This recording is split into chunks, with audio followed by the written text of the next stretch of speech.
Hello everyone, welcome back to my channel the law seekers. आज की video से हम शुरू करने वाले हैं द लिमिटेशन एक्ट 1963।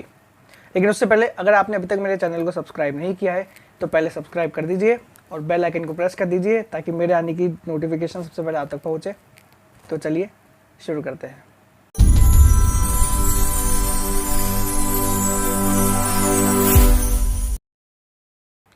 अब सबसे पहले लिमिटेशन एक्ट का ऑब्जेक्ट देख लेते हैं। इसका ऑब्जेक्ट ये है to prescribe the period within which the existing rights can be enforced in a court of law.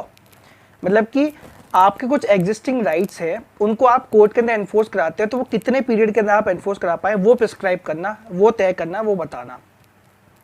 अब लिमिटेशन एक्ट जो है वो एक लैटिन मैक्सिम के ऊपर बेस्ड है। अब लैटिन मैक्सिम क्या है देख लेते हैं। विजिलेंटिबस नॉन डोरमेंटिबस लेगेस सबवेनिएंट। इसको अगर साधारण भाषा में समझे तो ये कहते हैं that the law assist those that are vigilant with their rights and not those that sleep there upon.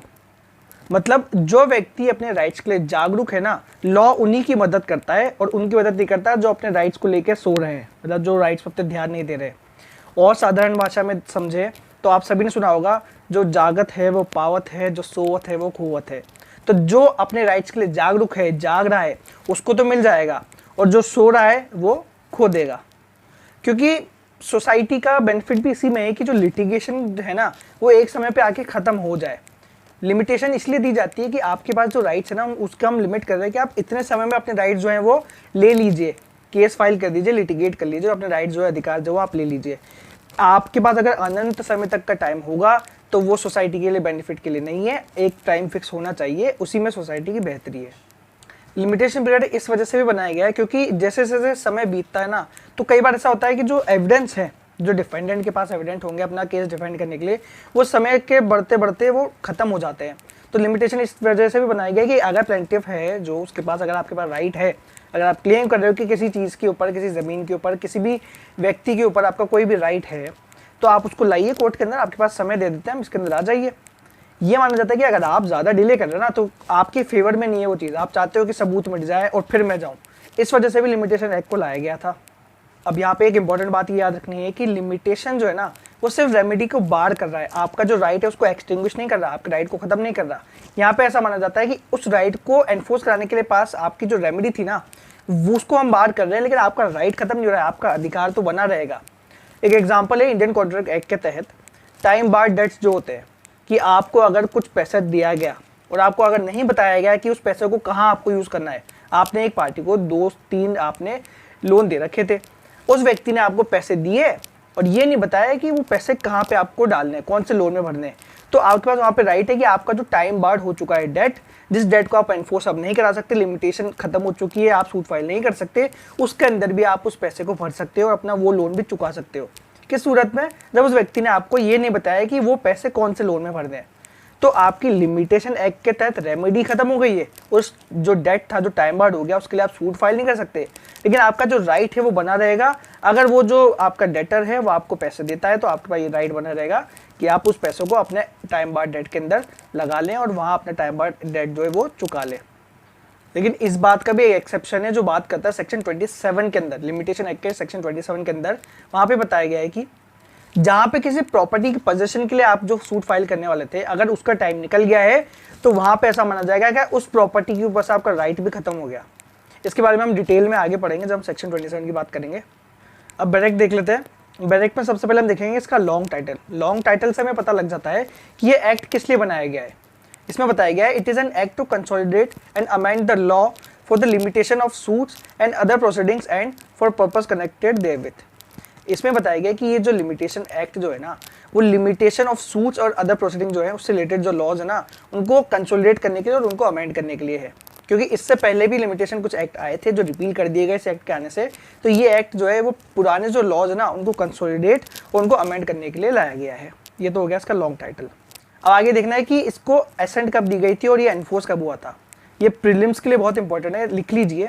इसको एसेंट दी गई थी 15 अक्टूबर 1963 को और इसको एनफोर्स किया गया था 1 जनवरी 1964 में सेंट्रल गवर्नमेंट के नोटिफिकेशन के द्वारा। अब ये एक्सटेंड कहाँ तक होता है? ये एक्सटेंड होता है whole India except Jammu and Kashmir. 2019 से पहले ये जम्मू एंड कश्मीर था, अब नहीं है, अब ये होल इंडिया के ऊपर लागू होता है। अगस्त 2019 के अंदर except the state of Jammu and Kashmir वाला जो पार्ट था उसको ओमिट कर दिया गया है। अब ये पूरे इंडिया के ऊपर लागू होता है। अब आगे आपको ये भी याद रखना है कि रिट पिटीशंस जो होती है ना, उनके ऊपर लिमिटेशन एक्ट जो है वो लागू नहीं होता। लेकिन यहाँ पे ये बताया गया है, हमें ये भी ध्यान रखना है कि कोर्ट को जो प्लेंटिफ है उसके द्वारा की गई देरी को भी ध्यान में रखना है। उसके ऊपर लिमिटेशन एक्ट लागू तो नहीं होता, लेकिन कोर्ट को ये देखना है कि वो जो रिट पिटीशन ला रहा है क्या वो जानबूझ के बहुत ज़्यादा लेट ला रहा है। पिटिशनर की जो लैप्सेस है ना, उनको ध्यान में रखते हुए कोर्ट को फिर डिसाइड करना है। अब ज़्यादातर एक्ट की तरह सेक्शन 2 जो है इस एक्ट का, वो भी डेफिनेशन के बारे में बात करता है। इसमें सबसे पहले बताया गया है एप्लीकेंट कौन होता है। तो एप्लीकेंट की जो डेफिनेशन है वो यहाँ पे इंक्लूसिव है। बताया गया है कि एप्लीकेंट के अंदर इंक्लूड होता है पिटिशनर और ऐसा कोई भी व्यक्ति जो एप्लीकेंट के द्वारा अपने राइट्स डिराइव कर रहा है, राइट टू अप्लाई जिस व्यक्ति ने एप्लीकेंट के द्वारा पाया गया है, या फिर ऐसा कोई भी व्यक्ति जिसका जो एस्टेट है वो एप्लीकेंट के द्वारा रिप्रेजेंट किया गया है और वो एप्लीकेंट रिप्रेजेंट कर सकता है एज एन एग्जीक्यूटर, एडमिनिस्ट्रेटर या कोई दूसरा अदर रिप्रेजेंटेटिव। तो ये 3 व्यक्ति इंक्लूड करते हैं एप्लीकेंट के अंदर। फिर आगे बताया गया एप्लीकेशन क्या होती है। यहाँ पे भी एक इंक्लूसिव डेफिनेशन दी गई है। एप्लीकेशन के अंदर इंक्लूड होता है पेटिशन। अब सी के अंदर बताया गया है कि बिल ऑफ एक्सचेंज क्या होता है। यहाँ पे बताया गया है, ये भी इंक्लूसिव डेफिनेशन है, bill of exchange includes hundi and a cheque. Bill of exchange की डेफिनेशन और कौन से एक्ट में और कौन से सेक्शन में दी गई है मुझे कमेंट बॉक्स में जरूर बताइए। डी के अंदर बात की गई है बॉन्ड से रिलेटेड। बॉन्ड क्या है, ये भी एक इंक्लूसिव डेफिनेशन है। यहाँ पे बताया गया है कि बॉन्ड ऐसा एक इंस्ट्रूमेंट को इंक्लूड करता है जिसके द्वारा एक पर्सन ऑब्लाइज करता है खुद को कि वो किसी एक दूसरे व्यक्ति को पैसे पे करेगा। और उसमें ये कंडीशन भी डाली जा सकती है कि कोई एक सर्टेन एक्ट अगर नहीं किया गया या अगर कोई सर्टेन एक्ट अगर कर दिया गया तो ये जो ऑब्लिगेशन है मेरी आपको पे करने की, ये वॉइड हो जाएगी। फिर ई के अंदर डिफेंडेंट की डेफिनेशन दी गई है, वो भी इंक्लूसिव डेफिनेशन है। इसमें बताया गया है कि डिफेंडेंट के अंदर वो व्यक्ति इंक्लूड करते हैं जिस व्यक्ति ने डिफेंडेंट के थ्रू एक लायबिलिटी डिराइव करी है। लायबिलिटी कौन सी, a liability to be sued against. मतलब जिस व्यक्ति ने डिफेंडेंट से एक लायबिलिटी पाई है टू बी सूड, कि उसके खिलाफ सूट फाइल किया जा सकता है, ऐसे व्यक्ति भी डिफेंडेंट के अंदर इंक्लूड होते हैं। और फिर आगे ऐसा एक व्यक्ति जिसको डिफेंडेंट ने रिप्रेजेंट किया एज एन एग्जीक्यूटर, एडमिनिस्ट्रेटर और अदर लीगल रिप्रेजेंटेटिव, उस व्यक्ति के एस्टेट को रिप्रेजेंट किया है उस व्यक्ति ने। फिर एफ के अंदर बात की गई है ईजमेंट की, कि ईजमेंट के अंदर इंक्लूड करता है ऐसा राइट जो कि कॉन्ट्रैक्ट से डिराइव नहीं हुआ है। ये एक राइट है जो मिला है लेकिन वो कॉन्ट्रैक्ट के थ्रू नहीं मिला।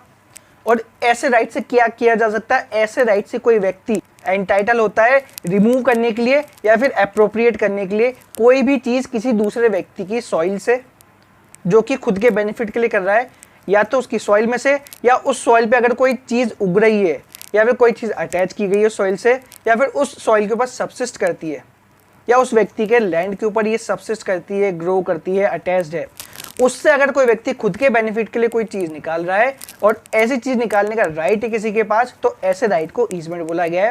और ऐसा जो राइट है वो कॉन्ट्रैक्ट के द्वारा नहीं मिला। फिर जी के अंदर बात की गई है फॉरेन कंट्री की। फॉरेन कंट्री आप समझ सकते हैं नॉर्मली ऐसी कंट्री जो इंडिया नहीं है, मतलब इंडिया को छोड़ के अदर देन इंडिया कोई भी कंट्री है तो वो फॉरेन कंट्री है। आगे बात की गई है गुड फेथ की।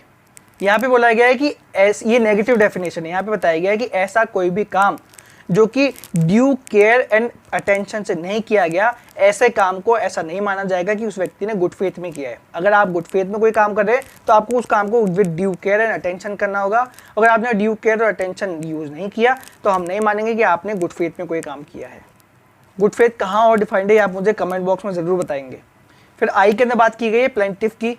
प्लेंटिफ के अंदर क्या क्या इंक्लूड होते हैं ये बताया गया है। ये बताया गया है कि ऐसा कोई भी व्यक्ति जिससे या जिसके थ्रू जो प्लेंटिफ है वो अपना राइट टू सू डिराइव कर रहा है, मतलब जिस व्यक्ति से आपने राइट टू सू लिया है उसको भी प्लेंटिफ में इंक्लूड किया जाएगा।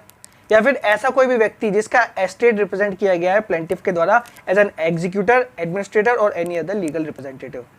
ये डिफेंडेंट, एप्लीकेंट और प्लेंटिफ जो है ना, इनकी डेफिनेशन लगभग सेम है, सिर्फ वर्ड्स का फर्क है कि राइट टू सू लिया है, राइट टू अप्लाई लिया है, या जिसकी लायबिलिटी टू बी सूड ली गई है, यही कुछ फ़र्क है। इजीली आपको याद हो जाएगी। फिर जे के अंदर बात की गई है पीरियड ऑफ लिमिटेशन। यहाँ पे बताया गया है कि लिमिटेशन पीरियड वो पीरियड होगा जो कि प्रिस्क्राइब किया गया है इंडियन लिमिटेशन एक्ट के तहत, और ऐसा समय जो बताया गया है सूट, अपील और एप्लीकेशन के लिए। और प्रिस्क्राइब पीरियड क्या है, ऐसा पीरियड जिसको इस एक्ट के प्रोविजन के तहत कंप्यूट किया गया है, मतलब कि हम आगे पढ़ेंगे कि वो जो समय है वो कंप्यूट कैसे किया जाएगा, डिसाइड कैसे किया जाएगा कि कौन सा दिन रखना है, कौन सा दिन हटाना है। तो ये रखने और हटाने के बाद में जो पीरियड आएगा वो तो होगा प्रिस्क्राइब्ड पीरियड, और पीरियड ऑफ लिमिटेशन होगा जो इस एक्ट के अंदर शेड्यूल में जो टाइम पीरियड दिया गया है वो होगा लिमिटेशन पीरियड। फिर आगे बताया गया प्रोमिसरी नोट क्या होता है। प्रोमिसरी नोट ऐसा इंस्ट्रूमेंट बताया गया है कि जिसके थ्रू एक व्यक्ति खुद को किसी दूसरे व्यक्ति को पैसे पे करने के लिए एक्सप्रेसली बाइंड करता है, कि मैं एक्सप्रेसली और एब्सोल्युटली खुद को बाइंड कर रहा हूँ कि मैं ये जो पैसे इस व्यक्ति को दूंगा एक स्पेसिफाइड टाइम में या उसकी डिमांड पे या फिर ऑन साइट। फिर आगे बताया गया सूट की एक्सक्लूसिव डेफिनेशन बताइए कि ये एक्सक्लूड करती है क्या क्या चीज़ें। सूट के अंदर एक्सक्लूड होती है अपील और एप्लीकेशन। आगे टॉर्ट की डेफिनेशन बताया गया कि टॉर्ट एक ऐसा सिविल रॉन्ग है जो कि एक्सक्लूसिवली कॉन्ट्रैक्ट का ब्रीच या फिर ब्रीच ऑफ ट्रस्ट नहीं है। मतलब टॉर्ट सिर्फ और सिर्फ कॉन्ट्रैक्ट का ब्रीच या ट्रस्ट का ब्रीच नहीं है, उसके अलावा भी कुछ चीज़ें आती है टॉर्ट के अंदर, ये बताया गया है। और लास्ट बताया गया है ट्रस्टी के अंदर कौन कौन व्यक्ति नहीं आते। इसमें बताया गया ट्रस्टी के अंदर बेदामीदार नहीं आता, और ऐसा व्यक्ति भी नहीं आता जो मॉर्गेजी है और उस मॉर्गेजी ने जो मॉर्गेज का जो पैसा था वो पे करने के बाद में भी अपने पास प्रॉपर्टी की पोजीशन रखी हुई है, वो व्यक्ति भी ट्रस्टी नहीं है। और ऐसा व्यक्ति जो कि बिना टाइटल के पोजीशन में है, जबरदस्ती जिसने अपने पास पोजीशन रखी हुई है और जो जिसके पास टाइटल नहीं है, उस व्यक्ति को भी हम ट्रस्टी नहीं मानेंगे। अब सेक्शन 3 की बात करते हैं। ये जनरल रूल बताता है बार ऑफ लिमिटेशन। यहाँ बताया गया कि अगर कोई भी सूट, अपील या एप्लीकेशन इस एक्ट के द्वारा प्रिस्क्राइब्ड पीरियड के बाद में फाइल किया जाता है तो उसको डिसमिस कर दिया जाएगा। ये जनरल रूल है। और यहाँ पे ये भी बताया गया है कि ऐसा डिस्मिसल जो है ना वो तब भी कर दिया जाएगा जब तक किसी ने डिफेंस नहीं लिया। मतलब सूट लाया गया और अगर डिफेंडेंट ने ऐसा डिफेंस नहीं लिया कि लिमिटेशन पीरियड के बाहर है तो भी ऐसे सूट, अपील या एप्लीकेशन को डिसमिस कर दिया जाएगा। इसका मतलब ये निकलता है कि ये कोर्ट की ड्यूटी है कि वो डिसाइड करे कि वो जो पीरियड ऑफ लिमिटेशन है वो प्रिस्क्राइब पीरियड जो है उसके अंदर लाई गई है ऐसी सूट, अपील या एप्लीकेशन, या उसके बाहर लाई गई है। और यहाँ पे ये बताया गया है कि कोर्ट का डिस्क्रिशन नहीं है, वो चाहे तो ले चाहे तो नहीं ले, ऐसा नहीं कर सकता वो। अगर प्रिस्क्राइब पीरियड के बाहर है तो वो नहीं लेगा। ये है जनरल रूल। अब एक केस लिख लीजिए इसके अंदर, अखाड़ा वर्सेस जीतारेन, AIR 1932 का केस है।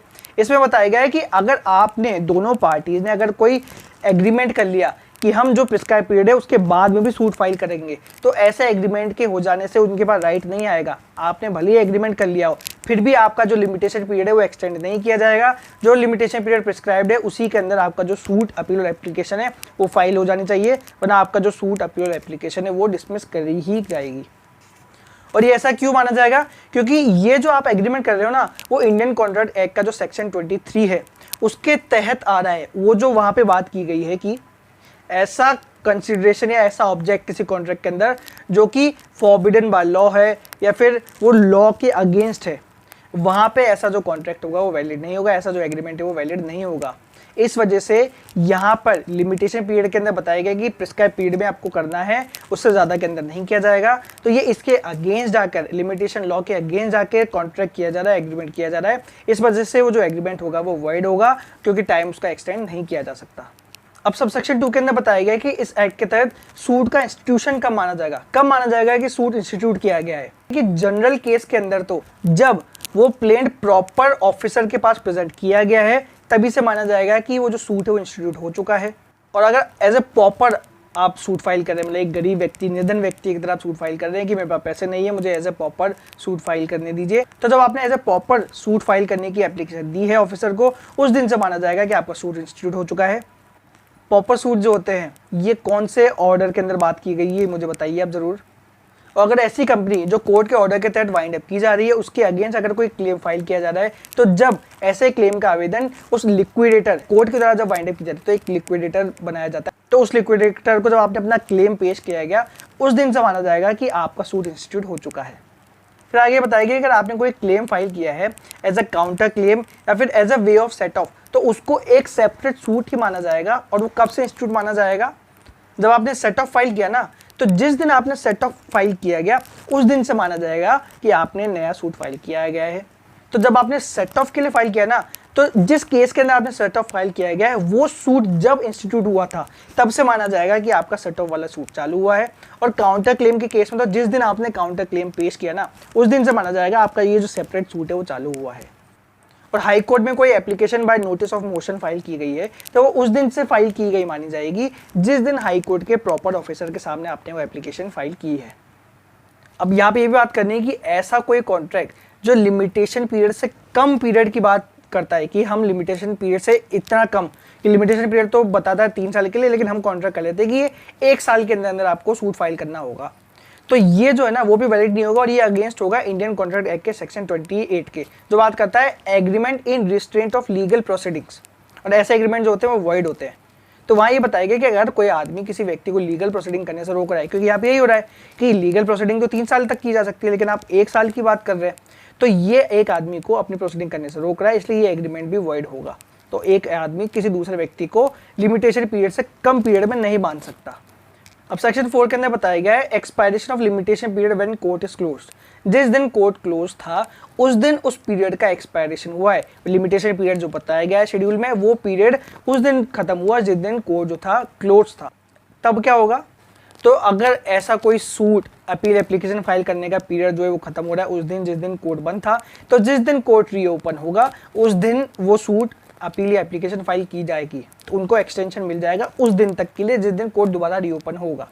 इसमें एक लीगल मैक्सिम है, लेक्स नॉन कॉगिट एड इम्पॉसिबिलिया, मतलब कि लॉ जो है ना किसी एक व्यक्ति को इम्पॉसिबल काम करने के लिए फोर्स नहीं करता, क्योंकि जिस दिन कोर्ट बंद है उस दिन सूट फाइल करना इम्पॉसिबल है, तो लॉ नहीं बोलेगा कि भाई टाइम पीरियड तो उतना ही था, आप कोर्ट बंद है तो आपका खत्म हो गया। तो इस इम्पॉसिबिलिटी की वजह से वो जो टाइम था वो एक्सटेंड हो जाएगा। और एक्टस क्यूरे नेमिनम ग्रेविबिट, इसमें भी बताया गया कि कोर्ट का जो एक्ट है ना वो किसी व्यक्ति को चोट नहीं पहुंचाएगा, उसको कोई इंजरी नहीं देगा।